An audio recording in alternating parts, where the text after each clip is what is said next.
Po kjo na dëshmon që atë që vetë është e ditur nga kushdo i përfshirë brenda sistemit arsimor pa universitar, që është një mungesë shumë e theksuar të lexuarit brenda sistemit tonë arsimor, dhe që është kthyer në një praktikë jo të mirë që është duke u përshkallëzuar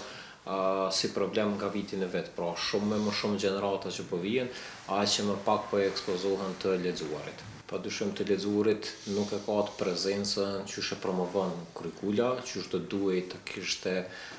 prezencë në mësimdhënie dhe në mësimdhënie, dhe këtë jo me fajt të nxënësve, po ekskluzivisht me fajt të institucioneve. Unë rikujtoj që të paktën janë ato shkolla që kanë një bibliotekë të kompletuar me tirazhe dhe tituj të duhur dhe të përshtatshëm për fëmijë, dhe të paktën janë ata mësimdhënës që promovojnë të lexuarit tek fëmijët. Ajo që na e shoh më shumë rëndësi është që mbi gjithë ata rikthejmë në mendsinë e fëmijëve dhe nxënësve në brenda institucioneve tona shkollore, ta rikthejmë të lexuarit si një rutinë të përditshme, pra të promovojmë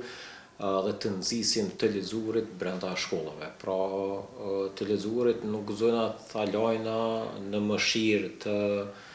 të një mësimdhënësi të vullnetshëm që prezanton tituj të ri për me lexu, po duhet të jetë të lexuarit si një praktike domosdoshme, si një rezultat i të nxënit që duhet mu prezantu në çdo institucion arsimor pa preshte.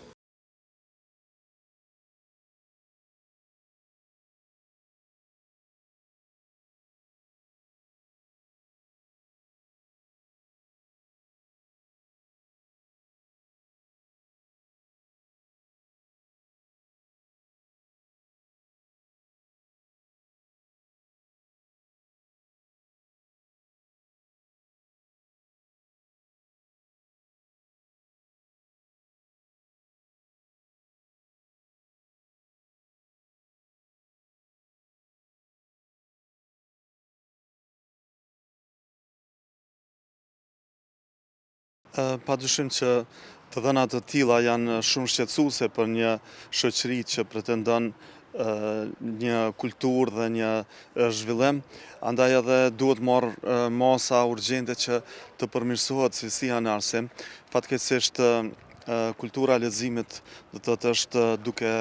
rënë për çdo ditë më tepër,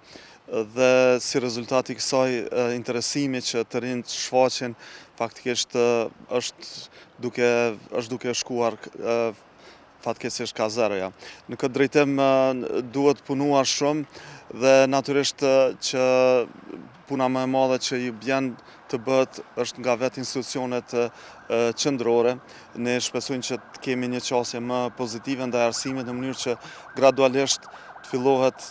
me një ngritje dhe të punohet në mënyrë të mençur që zhvillimi i arsimit të jetë një prioritet kombëtar.